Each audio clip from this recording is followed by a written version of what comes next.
ये मेरे पास एक स्केड्यूल है, ये आप देख सकते हैं, रजिस्टर ऑफ लीगल एडवाइज़र। तो ये जो आपका जिस कंपनी ने अपॉइंट किया हुआ है, उसने अपने लेटर हेड पे देना है। लीगल एडवाइज़र का नेम आ गया, number of partners in case of a firm. तो हमारे केस में जो लीगल एडवाइज़र है, वो किसी भी फर्म का पार्टनर नहीं है, तो इस केस में नॉट एप्लीकेबल आ गया। रेमुनरेशन 5000 पर मंथ आ गई। जो आपका लीगल एडवाइज़र है, उसका एड्रेस आ जाएगा। डेट ऑफ अपॉइंटमेंट आ गई 7 जून, और date of termination of appointment. Termination कोई नहीं है, ये चलता रहेगा। लीगल एडवाइज़र आपने एक दफ़ा अपॉइंट कर लिया तो ये चेंज नहीं होगा, ये चलता ही रहेगा। ऑडिटर हर साल रीअपॉइंट होगा, डायरेक्टर्स के इलेक्शन 3 साल बाद होंगे, चीफ एग्जीक्यूटिव 3 साल बाद आपका अपॉइंट होगा, लेकिन रीअपॉइंट होगा। लेकिन ये जो आपका जैसे कंपनी सेक्रेटरी है, या आपका लीगल एडवाइज़र है, या चीफ फाइनेंशियल ऑफिसर है, ये चलते रहेंगे जब तक ये रिज़ाइन नहीं कर जाएँ, या छोड़ के ना चले जाएँ, या निकाल ना दें। तो ये आपका स्केड्यूल 1 आ गया। इसके बाद स्केड्यूल 2 दिखा देता हूँ आपको। ये मेरा स्केड्यूल 2 आ गया। तो ये स्केड्यूल 2 आपने जो आपका लीगल एडवाइज़र है, उसने अपने लेटर हेड पे देना है। अगर तो इंडिविजुअल है तो अपने इंडिविजुअल लेटर हेड पे दे दे, और अगर फर्म में वो एज ए पार्टनर काम कर रहा है तो फर्म के लेटर हेड पे आ जाएगा। तो ये लेटर हेड आ गया, नीचे उसका एड्रेस आ जाएगा, और ये स्केड्यूल 2 में वो अंडरटेकिंग देगा कि वो मोर देन 3 कंपनीज में इंगेज नहीं है। और अगर वो किसी कंपनी में इंगेज है, सपोज कर लें वो 2 कंपनीज में इंगेज है, तो वो नीचे वो डिटेल्स भी लिखेगा, तो वो आपने देख लेना है। अगर वो है किसी 1-2 कंपनीज में लीगल एडवाइज़र, तो वो अपने लेटर हेड पे लिख के देगा। इसके बाद जो लीगल एडवाइज़र है वो कंसेंट देगा, वो अपने लेटर हेड पे देगा, या फर्म है तो फर्म के लेटर हेड पे देगा कि appointment of legal adviser of the company, please refer to the subject noted above. I the undersigned is willing to be appointed as legal adviser for MS ABC private limited, जो भी आपकी company का नाम होगा, for the year 2023 to 24, या 24 to 25, जिस भी turnover के लिए आपने उसको लीगल एडवाइजर अपॉइंट करना है। तो सिंपली अब मैं जाऊंगा फॉर्म 9 पे, और लीगल एडवाइज़र को उधर अपॉइंट करूंगा। तो ये 3 अटैचमेंट्स आ गई। इसके बाद जो आपका लॉयर है, जो एडवोकेट है, वो जिस भी आपकी बार का मेंबर होगा, उसकी बार का आपने कार्ड भी अटैच करना है। सपोज कर लें वो पंजाब बार का मेंबर है, तो आपने पंजाब बार का कार्ड भी साथ अटैच करना है एज एन एविडेंस कि ये जो पर्सन को मैं लीगल एडवाइज़र अपॉइंट कर रहा हूँ, ये मेंबर है बार का, ये वाकई एडवोकेट है। तो अभी वापस फॉर्म 9 पे चलेंगे।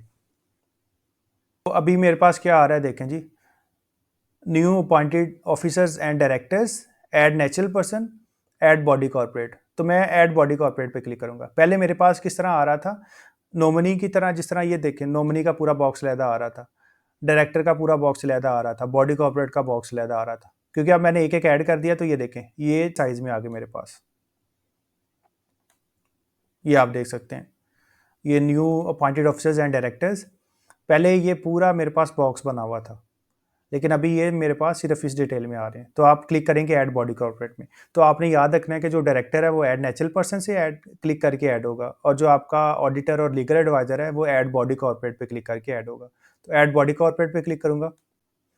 इधर फिर दोबारा एज ए लीगल एडवाइजर देखें, please specify the designation of the officer, legal adviser पे क्लिक करूंगा। अगर तो कंपनी बनी हुई है तो उसका नंबर दे देंगे, जो इनकॉर्पोरेशन नंबर है, वरना सर्च पे क्लिक करूंगा। जो भी आपके लीगल एडवाइज़र की जो लॉ फॉर्म है, उसका नाम आ रहा है, वो आप लिख देंगे।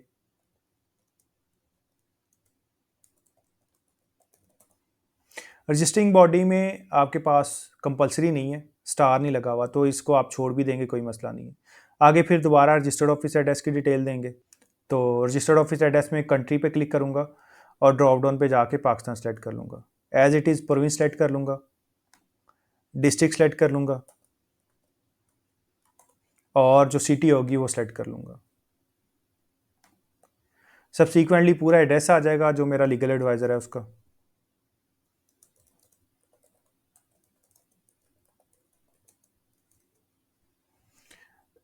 देन डिटेल्स ऑफ अपॉइंटमेंट में डेट ऑफ अपॉइंटमेंट आ जाएगी, तो कैलेंडर पे क्लिक करके जो डेट ऑफ अपॉइंटमेंट होगी वो कर दूंगा सेलेक्ट। तो 7 जून आ रही है मेरे पास, ये मैंने सेलेक्ट कर ली।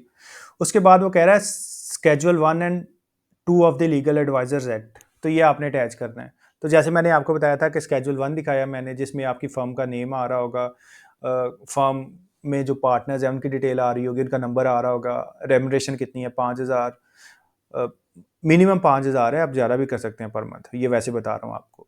और टर्मिनेशन, डेट ऑफ टर्मिनेशन है तो लिख दे, वरना नॉट एप्लीकेबल आ जाएगी। तो ये आपने एक ही अटैचमेंट में अटैच करने हैं। इसके बाद मैंने आपको बताया था कि आपने अगर बार का कार्ड भी आप अटैच करते हैं तो कोई मसला नहीं है। तो आपने इसको जो पीडीएफ है ना, स्केड्यूल 1 को, स्केड्यूल 2 को और बार का जो कार्ड है, इसको आपने एक ही पीडीएफ बना लेना है तीनों फाइलों को। तो सिंपली ब्राउज पे क्लिक करके मेरी जो रेलेवेंट फाइल है उसको मैं सेलेक्ट कर लूँगा। तो ये मैंने स्केड्यूल 1, स्केड्यूल 2 की और जो बार का कार्ड था वो मैंने एक ही फाइल बनाई हुई थी, उसको मैंने सेलेक्ट कर लिया। अपलोड पे क्लिक करूँगा। ये देखें, फाइल अपलोडेड सक्सेसफुली। और ये मैं आई पे क्लिक करके इसको देख भी सकता हूँ नए टैब में। डाउनलोड पे क्लिक करके डाउनलोड हो जाएगा, और ये रेड सर्कल पे क्लिक करूँगा तो ये डिलीट हो जाएगा। ये दोबारा से चला जाएगा कि ब्राउज़ करें। सपोज़ मैं इस पर क्लिक करता हूँ तो ये देखें दोबारा ब्राउज़ का आ गया और ऊपर आ गया फाइल डिलीटेड। ब्राउज़ पे क्लिक करूँगा, फाइल मैंने सेलेक्ट कर ली और दोबारा से अपलोड कर दूँगा। ये जी फाइल अपलोडेड। अब ऊपर जाऊँगा और इसको ऐड कर दूँगा। तो ये ऐड का बटन आ गया, सिंपली इसको ऐड कर दूँगा। अभी नीचे चलता हूँ तो ये देखें बॉडी कॉर्पोरेट ऑफिसर्स में मेरे पास ऑडिटर भी आ गया और मेरे पास लीगल एडवाइज़र भी आ गया। Auditor and legal adviser. तो इस तरह आप ऑडिटर और लीगल एडवाइज़र ऐड कर सकते हैं, एंड साथ साथ आप जो आपका डायरेक्टर है आप उसको सीज भी कर सकते हैं और न्यू अपॉइंटमेंट भी कर सकते हैं। तो ये जो मेरा फॉर्म था ये कंप्लीट हो चुका है। अगर आपने फॉर्म को रिव्यू करना है तो आप रिव्यू फॉर्म पे जाएंगे। आप इसको डाउनलोड भी कर सकते हैं और आप इसको व्यू भी कर सकते हैं। व्यू पे क्लिक करेंगे तो नई विंडो ओपन हो जाएगी, और डाउनलोड पे क्लिक करेंगे तो ये आपके पास पीडीएफ में डाउनलोड हो जाएगा। तो मैं व्यू पे क्लिक करता हूँ तो ये मेरे पास नई जो विंडो है वो ओपन हो चुकी है। तो ये देखें वही जो मैंने आपको फॉर्म 9 दिखाया था वर्ड फॉर्म में, सिस्टम ने पीडीएफ में जनरेट कर दिया। Form 9 companies act, companies regulation 2024, वो सेक्शंस आ गए, particular of directors and officers including the chief executive, company secretary, chief financial officer, auditors, legal advisor, and in case of a single member company, nominee of sole member are of any change therein। वही company का corporate unique identification number, company का name आ जाएगा, फ़ी payment details. ये देखें उसने खुद ही 1100 रुपया जो है वो कैलकुलेट कर ली। नीचे चलता हूँ फर्दर। तो न्यू अपॉइंटमेंट स्लैश सिलेक्शन में ये आप देख सकते हैं, सबसे पहले जो मैंने लीगल एडवाइज़र सेलेक्ट किया था उसकी डिटेल्स आ गई। मोड ऑफ अपॉइंटमेंट में अपॉइंटेड आ गया, डेट ऑफ अपॉइंटमेंट में डेट आ गई उसकी, बिजनेस ऑक्यूपेशन में लॉ फर्म आ गई, nationality Pakistan, designation legal adviser है, और एड्रेस जो मैंने मेंशन किया था वो आ गया, और जो फर्म का नाम था जो मैंने मेंशन किया वो आ गया। इसके बाद नीचे मेरे पास ऑडिटर और डायरेक्टर जो हमने नए ऐड किए हैं उसकी डिटेल आ रही होगी। तो अगले पेज पे चलते हैं। अभी ये देखिए मेरे पास ऑडिटर आ गया, नेशनैलिटी में पाकिस्तान, ऑक्यूपेशन में audit firm, date of appointment में 7 जून, और मोड ऑफ अपॉइंटेड में अपॉइंटेड आ गया, और ये फर्म का नेम आ गया ऐसे ही। और CNIC नाइकोप में कुछ नहीं आ रहा, नॉट एप्लीकेबल, क्योंकि फर्म का तो CNIC नहीं होगा ना। आगे जो मैंने डायरेक्टर ऐड किया उसकी सारी डिटेल आ गई, name, CNIC, address, director, nationality में पाकिस्तान, डायरेक्टर का ऑक्यूपेशन क्या था, डायरेक्टर का ऑक्यूपेशन आ गया, डेट ऑफ अपॉइंटेड आ गई 7 जून 2024, नेचर ऑफ डायरेक्टरशिप में अपॉइंटेड और मोड में भी अपॉइंटेड। और नीचे आ रहा है ceasing of office, retirement, resignation, removal, death, disqualification. तो जो बंदा जिसको हमने सीज किया था, जिसको हमने रिज़ाइन करवाया था, उसकी सारी डिटेल आ रही है, नेम, CNIC, एड्रेस, डायरेक्टरशिप, फिर पाकिस्तान जो नेशनैलिटी थी, ऑक्यूपेशन इसका नहीं था पहले तो नहीं आ रहा, और किस डेट को ये रिज़ाइन कर रहा है, और नेचर जो है उसकी रिज़ाइंड आ रही है। तो जी ये मेरा फॉर्म कंप्लीट हो चुका है। अब फर्दर नीचे जाता हूँ। पार्ट 3 में particulars of nominee in case of single member company for the purpose of section 14 or any change. तो अगर नॉमिनी चेंज हो रहा है तो उसकी डिटेल इधर आ रही होगी। नॉमिनी के बारे में मैं पहले ही आपको बता चुका हूँ, और नीचे डिक्लेरेशन आ जाएगी।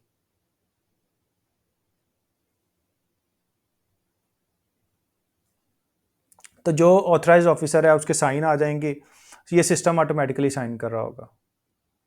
तो इसको क्लोज करते हैं, अभी इस फॉर्म को सबमिट करेंगे एंड सब्सिक्वेंटली जो है इसकी फ़ी पे कर देंगे। तो इसको मैं क्लोज करता हूँ। अभी नीचे चलेंगे जी। ये देखें ये आपके पास बार आ रही है, इसको पकड़ के आप नीचे जा सकते हैं। उसके बाद वो आपसे पूछ रहा है सर्टिफाइड ट्रू कॉपी, कि आपको ज़रूरत है सर्टिफाइड ट्रू कॉपी की। सर्टिफाइड ट्रू कॉपी के ऊपर एसएससीपी का वाटर मार्क आ रहा होता है कि ये जो आपने डॉक्यूमेंट सबमिट किए हैं ये सबमिट हो चुके हैं और ये इसकी एक्नॉलेजमेंट है। तो ये जो मैंने आपको फॉर्म दिखाया था ये आपके पास सर्टिफाइड ट्रू कॉपी के फॉर्म में आ रहा होगा। तो सिंपली मैं इसको क्लिक कर देता हूँ, इससे आपकी फ़ी जो है वो 100 रुपया बढ़ जाएगी। उसके बाद आ रहा है सिलेक्ट डेक्लेरेंट, तो ऑथराइज्ड ऑफिसर है हमारे केस में। तो अगर आपको नहीं पता ऑथराइज्ड ऑफिसर कैसे अपॉइंट करना है तो मेरी वीडियो देख सकते हैं। तो इस पर क्लिक कर दूंगा, ये जो राउंड सर्कल है। तो जो ऑथोराइज्ड ऑफिसर मैंने अपॉइंट किया हुआ है उसकी सारी डिटेल आ गई। नीचे चलूंगा, आपके पास एक अंडरटेकिंग आ गई जो मैंने आपको अंडरटेकिंग उधर दिखाई थी। I do hereby solemnly and sincerely declare that the information provided in this form is true and fair है और as per all legal requirements fulfil हो रही हैं। तो इस बॉक्स पे टिक करूंगा। तो जैसे ही मैंने टिक किया, ये देखें ये नीचे पिन वाला ऑप्शन भी एक्टिव हो गया और उसके साथ ये जो एक और अंडरटेकिंग आ जाएगी, I do hereby solemnly and sincerely declare that the information provided in the form is true and correct and nothing is concealed. तो इस पे बॉक्स पे क्लिक कर दूंगा और जो मेरा पिन है, जो ऑथराइज ऑफिसर का पिन था, वो पिन लगा दूंगा। अगर आपको नहीं पता पिन या भूल चुका है तो आप पिन भी चेंज कर सकते हैं, आप मेरी वीडियो देख सकते हैं। तो पिन लगा दूंगा 4 डिजिट्स का। उसके बाद अप्लाई पिन पे क्लिक करूंगा तो वो कह रहा है वैलिड पिन, पिन मेरा लग गया। उसके बाद जो मैंने नया डायरेक्टर ऐड किया है जी, उसके लॉगिन पे जाके भी हमने पिन लगाना है। उस जैसे ही उसको लॉगिन करूंगा उसके पोर्टल में भी ये प्रोसेस अपीयर हो रहा होगा। जब तक वो पिन नहीं लगाएगा तब तक ये प्रोसेस सबमिट नहीं होगा। तो इसको क्लोज करते हैं। ये देखिए ये क्लोज का बटन आ रहा है। मेन्यू पे क्लिक करूंगा और साइन आउट कर जाऊंगा। जो मेरा दूसरा जिस डायरेक्टर को मैं ऐड कर रहा हूँ, जिस डायरेक्टर को हमने अपॉइंट करवाया उसके लॉगिन से जाके अब पिन लगाएंगे दोबारा। तो उसके लॉगिन क्रीडेंशियल्स लगा लेता हूँ। लॉगिन पे क्लिक करूँगा। तो जैसे ही मैंने लॉगिन पे क्लिक किया तो ये नीचे देखें, तो मेरे पास वो फॉर्म अपीयर होना शुरू हो गया। माई पेंडिंग प्रोसेसेस में वो फॉर्म अपीयर होना शुरू हो गया, induction cessation and change in particulars of company officers. तो अब मैं क्या करूँगा, मैं क्लिक करूँगा इस बॉल पॉइंट पे, ये पेंसिल जो बनी हुई है इस पे क्लिक करूँगा। तो मैंने जैसे ही बॉल पॉइंट पे क्लिक किया वो मुझे ले आया LLP/कंपनी सर्विसेज पे। तो जितने भी प्रोसेसेस होंगे आपके इधर अपीयर हो रहे होंगे। और ये देखें इसका स्टेटस ड्राफ्ट में आ रहा है, फॉर्म का नेम आ रहा होगा, induction cessation and change in particulars of company, date of change आ रही होगी। और मैं क्लिक करूँगा ये एडिट। आप डिस्कार्ड भी कर सकते हैं और आप एडिट भी कर सकते हैं, क्योंकि हमारा तो प्रोसेस कंप्लीट हो चुका है उधर से, ऑथराइज ऑफिसर ने पूरा कर दिया। अब मैंने एडिट पे क्लिक करना है। एडिट पे क्लिक करूँगा और सिंपली पिन अप्लाई करना है अपना मैंने। तो एडिट पे क्लिक करता हूँ तो वही फॉर्म मेरे सामने अपीयर हो जाएगा। अब मैंने क्या करना है, सबसे एंड पे जाके वैसे ही साइन करनी है सिर्फ। तो सबसे एंड पे चलता हूँ। सिंपली मैंने जो अंडरटेकिंग है इसको इस बॉक्स पे टिक करूँगा, जो मेरा पिन है 4 डिजिट्स का वो पिन लगाऊंगा और अप्लाई पिन कर दूंगा इधर से। तो अप्लाई पिन करता हूँ, 4 डिजिट्स का पिन आ गया और अप्लाई पिन पे क्लिक करूँगा। जैसे पिन लगाया वैलिड पिन आ गया और ये देखें साइंड। पहले ने जैसे पिन लगाया उसका भी साइंड आ गया और जैसे ही जो नया डायरेक्टर आ रहा है उसने पिन लगाया उसका भी साइंड आ गया। तो मेरे दोनों ही जो पिन है वो लग चुके हैं। अब हमने दोबारा इसको लॉग आउट करना है और जिस ऑथराइज्ड ऑफिसर के लॉगिन से हमने प्रोसेस इनिशिएट किया था उधर से दोबारा लॉगिन करके इसको सबमिट कर देना है। तो दोबारा इसको साइन आउट करते हैं। क्लोज पे क्लिक करूँगा। क्लोज पे क्लिक करने के बाद ये आपके पास मेन्यू आ रहा है, तो मेन्यू पे जाऊँगा और ये लास्ट पे आपके पास आ रहा है साइन आउट, तो साइन आउट कर जाऊँगा। अभी दोबारा से जो ऑथराइज्ड ऑफिसर था उसका उसका CNIC लगाऊंगा और लॉगिन कर लूँगा। CNIC आ गया जी, पासवर्ड आ गया और लॉगिन पे क्लिक करूँगा। तो ये मेरे पास डैशबोर्ड आ जाएगा और माय पेंडिंग प्रोसेसेस में ये मेरा प्रोसेस पड़ा हुआ है ड्राफ्ट में। तो सिंपली ये पेंसिल पे क्लिक करूँगा, ये मुझे ले आएगी LLP/कंपनी सर्विसेज पे। तो इस कंपनी में 5 प्रोसेसेस पड़े हुए पेंडिंग, जो सबसे लेटेस्ट वाला होगा सबसे एंड पे होगा। तो सबसे नीचे आ जाता हूँ। Induction cessation and change in particulars of company, date of change 8 June को बैठ के मैं फॉर्म सबमिट कर रहा हूँ। तो सिंपली मैं एडिट पे क्लिक करूँगा। तो जैसे ही मैं एडिट पे क्लिक किया फॉर्म मेरे पास ओपन हो गया। तो ये देखें सबमिट का फॉर्म भी, ये सबमिट का बटन ब्लू हो गया और ये टिक हो गया, यानी कि अब मेरा फॉर्म सबमिट करने के लिए रेडी है। तो सिंपली सबमिट पे क्लिक करूँगा।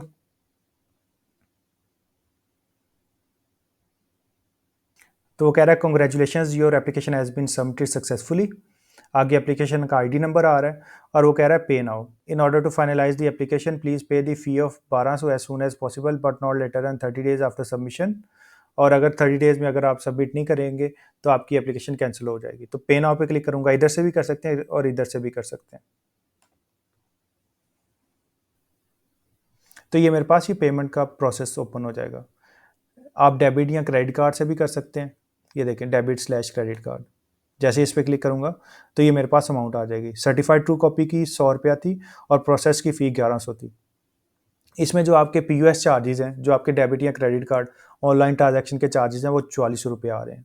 तो अगर मैं प्रोसीड टू पे पे क्लिक करूं तो ये मुझे पेमेंट गेटवे पे ले जाएगा। इधर जो आपका डेबिट या क्रेडिट कार्ड है उसके पर्टिकुलर्स दे के आप सिंपली पे पे क्लिक करेंगे और ये आपका जो फ़ी है वो पे हो जाएगी। अब मैं वापस जाता हूँ वन बिल पे। ये देखें जी, ये वन लिंक वन बिल आ रहा है।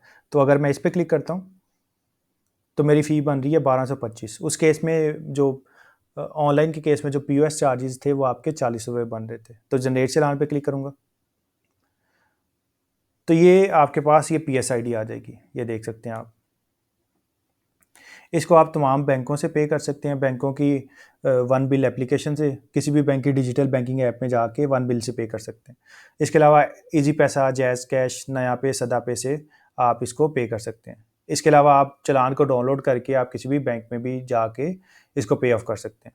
तो फ़ी समरी के आगे ये आ रहा है डाउनलोड चालान, तो इस पर क्लिक करूँगा तो ये आपके पास चालान अपीयर हो जाएगा। तो आप इसको प्रिंट कर लें, आप इसको डाउनलोड कर लें और आप इसको किसी भी बैंक की ब्रांच में पे कर सकते हैं। तो मैं इसको क्लोज़ कर देता हूँ।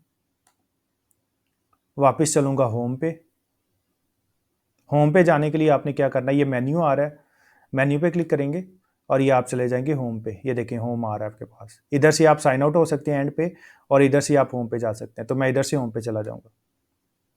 तो ये देखिए अभी मेरे पास आ रहा है पेंडिंग पेमेंट। जैसे ही मैं पेमेंट कर दूंगा ये मेरा प्रोसेस चला जाएगा अंडर रिव्यू में, और जैसे ही मेरा प्रोसेस अप्रूव हो जाएगा ये अप्रूव्ड में चला जाएगा। और जो भी आपकी अपडेट्स हो रही होंगी उसकी आपको ईमेल्स आ रही होंगी। ये देखें अगर मैं टास्क पे क्लिक करूं तो जो जो मैंने चेंजेस किए हैं वो सारी सारी अपीयर हो रही होंगी। ये अलर्ट्स में भी सारी जितने मैंने फॉर्म्स किए हैं उसकी अपडेट्स आ रही होंगी। तो जैसे ही आप फ़ी पे कर देंगे तो अलर्ट्स में आ रहा होगा कि आपकी फ़ी पे हो गई है और ये अंडर रिव्यू में चला जाएगा। और जैसे ही आपका प्रोसेस कंप्लीट होगा आपको ईमेल भी आ जाएगी। ईमेल में आपकी जो एक्नॉलेजमेंट है वो आपको आ जाएगी। और अगर कोई ऑब्जर्वेशन लगी है तो ऑब्जर्वेशन की भी आपको ईमेल आ जाएगी। सो आपको कोई क्वेरी हो तो आप मेरे से कांटेक्ट कर सकते हैं मेरे नंबर पे। इसके अलावा अगर आपको हमसे फॉर्म सबमिट करवाने हैं, कोई ऑडिटर की कंसेंट चाहिए आपको, या लीगल एडवाइज़र आपने अपॉइंट करना है, या कोई डायरेक्टरशिप में चेंज करनी है, तो हम भी आपको रीज़नेबल प्राइस में ये प्रोसेस सबमिट करके दे देंगे और इंशाल्लाह इसकी अप्रूवल भी लेके दे देंगे। सो ये था आज के लिए। इसके अलावा कोई आपकी क्वेरी हो तो आप मेरे से कांटेक्ट कर सकते हैं। सो अल्लाह हाफिज़।